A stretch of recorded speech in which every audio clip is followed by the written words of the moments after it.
How to start practicing the law of attraction. Close your eyes for a moment and imagine that, before planting any seed, you are holding a handful of dry earth. The quality of the seed doesn't matter. If the soil is not alive, it will not germinate. It is the same with the law of attraction. Before trying to sow new ideas in the mind, you must care for the deepest ground, the body and the emotional field. Many people start with thought, repeating phrases, creating mental images, believing that the process is simply about thinking positive. But the thinking mind is just the surface of the river. The true current, the one that moves the waters, is born in the invisible depths, in the emotional state that feeds every thought. Dr. Bruce Lipton explains that the body is not just a reflection of the mind, but a co-author of reality. When thoughts and emotions are in harmony, the cellular chemistry changes, and this new internal environment becomes fertile for different realities. This is the epigenetics of intention, the proof that it is not enough to wish. One must live the desire in the body. Dr. Joe Dispenza complements this, showing that the emotional state is the bridge between the invisible and the tangible, between faith and biology. The heart and mind, when synchronized, send a clear and coherent energetic signature to the quantum field. It is this clarity that shapes circumstances,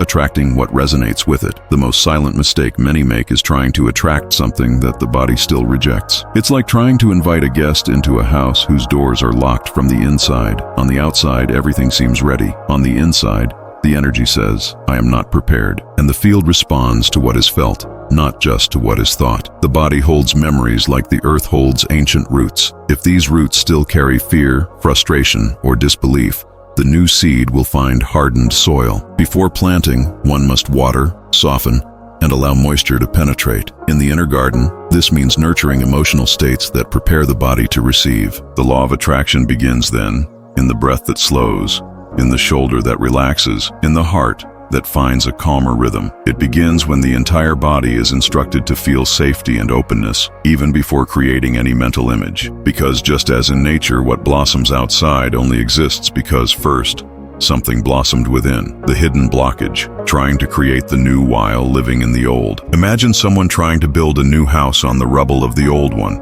without first clearing the ground. No matter how carefully the walls are erected, they rest on unstable foundations. This is exactly what happens when we seek to create a new reality, while maintaining the same old emotional habits. These habits are often so automatic that we don't even realize they are there, silently sustaining the very life we wish to change. Dr. Bruce Lipton describes this as the chemical loop, a cycle in which the body becomes accustomed to certain emotions, even if they are negative, and begins to seek them out unconsciously. It's like a subtle addiction. The body learns to live on the chemistry of stress, worry, or sadness, and even when the mind dreams of something new, biology insists on returning to the familiar.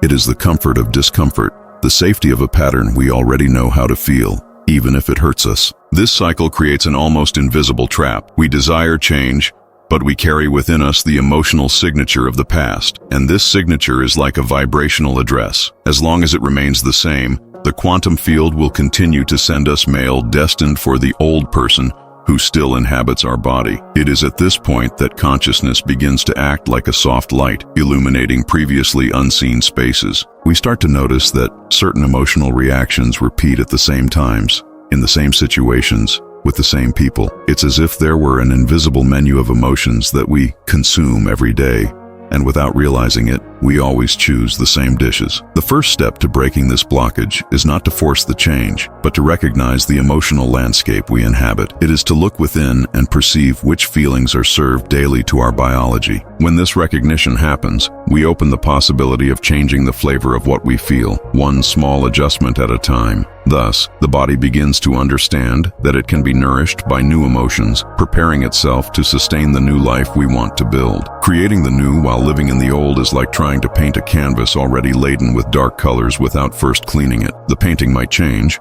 but there will always be traces of what was underneath. When we clean the internal canvas, we make space for the new image to reveal itself in all its light. What no one tells you, the law of attraction begins before you think. There is an instant, silent, and almost imperceptible that precedes any thought. It is like the slight movement of air before the rain, or the beating of a bird's wings before taking flight. In this interval, something is already being communicated to the universe, even without words. It is the state in which the body and heart emit signals that shape reality before the mind formulates any image. Dr. Joe Dispenza describes that the heart's electromagnetic field is much more powerful than the mind's. It is what sends the clearest frequency to the quantum field about what we are truly ready to live. This means that no matter how much we try to visualize something, if the heart is not in coherence, the signal arrives distorted, like a beautiful song played on an out-of-tune instrument. Visualization, without this attunement, is like planting seeds on a very windy day. Some of them may find the earth, but many are blown away before they can germinate. Heart coherence is the stable ground where every intention can take root. And this coherence does not arise merely from positive thinking, but from the alignment between what is desired and what the body feels to be true. The breath is the simplest and most effective bridge to achieve this alignment. When we slow the air coming in and out, the heart adjusts its rhythm, sending the brain the message that it is safe to relax. This state changes the internal chemistry and opens space for elevated emotions, like gratitude and joy, to begin to take the place of automatic reactions of fear or anxiety. Think of it as tuning an instrument before playing the music. The musician does not start with the melody.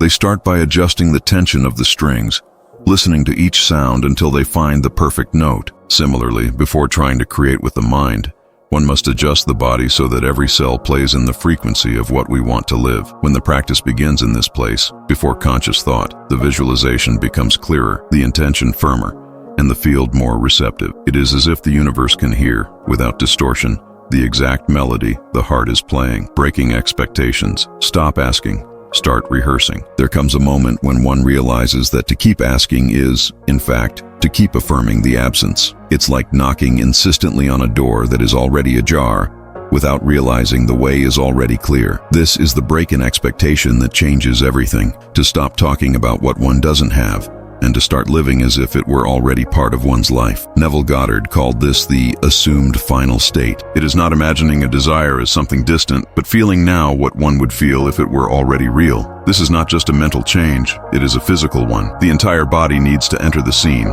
like an actor who does not perform, but lives the character. When this happens, the internal chemistry changes, and the vibrational field responds to this new signature as if it were a consummated fact. Begging is different from rehearsing. Begging reinforces lack, keeping the body trapped in the chemistry of scarcity. Rehearsing, on the other hand, is teaching the body the language of the desired future. It is wearing the feeling before having the circumstance. When the body learns to sustain this emotion, it becomes a magnetic field that naturally attracts compatible experiences. I remember a story about someone who decided to change her morning habits. Instead of starting the day with worries and tasks, she began to wake up and act as if she were already living the day she wanted to create. She chose her clothes with the same care as someone who had important meetings. She prepared her coffee with the calm of someone who was already in the right place at the right time. Little by little, this rehearsal ceased to be a game and became reality. This is the power of rehearsing, to transform the body into the stage where the future life is already happening. The quantum field does not distinguish between what is real and what is lived with internal intensity. It simply responds to the emitted frequency. And when the frequency is one of wholeness, there is no room for the echo of lack. At that point, life ceases to be a weight and becomes a continuous experience of what one already is. The secret is micro and daily, not macro and occasional. There is a common illusion that great changes require great actions, as if one needed to spend hours in meditation or create elaborate rituals to alter reality. But the truth is that the quantum field responds more strongly to consistency than to isolated intensity. 5 minutes of coherence every day shapes the energetic signature more deeply than an occasional hour of practice. The body learns through habit. Each daily repetition reinforces neural pathways, chemical patterns, and emotional frequencies. Small gestures, repeated consciously, become solid foundations for change. It is like the drop of water that, always falling on the same spot, slowly sculpts the stone. The impact comes not from the force of a single drop, but from the silent persistence over time. These micro-rituals can be as simple as a moment of deep breathing before starting a task, or a brief pause to feel gratitude in the middle of the day. They are subtle adjustments that keep the body in a receptive state, realigning the energy whenever it starts to scatter. The key is to perceive with sensitivity, when the internal vibration begins to unravel and to bring it back to the point of balance. Adjusting in real time is like correcting the course of a boat while still close to the shore. A small change in direction prevents it from getting lost in the vast sea. Waiting to correct only after days or weeks is like trying to get back on track after having strayed for miles. The energetic cost is greater, and the journey becomes longer. When we understand that the transformation is in the detail, we stop waiting for grand moments and start valuing what is subtle. The extraordinary is built in the ordinary, and by keeping the body, mind, and emotions aligned daily, life begins to move like a constant river, without abrupt leaps, but with a force that never stops growing. The law of attraction as an internal ecosystem. The true practice of the law of attraction is not an isolated act, but a continuous state. It does not begin only in the mind and does not end with the images we create when imagining what we want. It is born in biology, flourishes in emotions, and expands to the quantum field, forming an internal ecosystem in balance.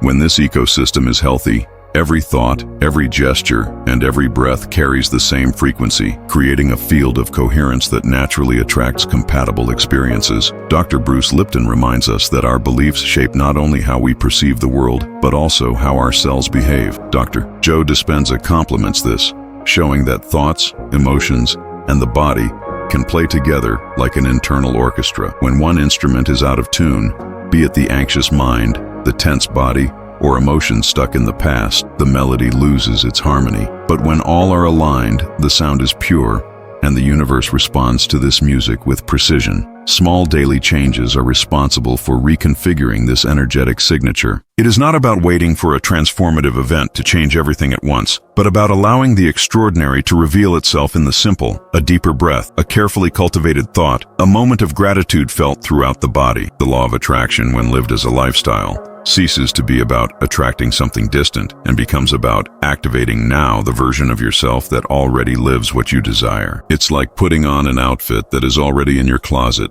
but that you had never chosen to wear. By putting on this outfit, you not only change how you see yourself, but also how the world reacts to your presence. In the end, it is not a race to reach a future, but a deep dive into the present, where all the seeds are already planted. And when the internal ground is cared for every day, there is no stopping life from flourishing, because what you seek is already seeking you, and within this internal ecosystem, you finally meet.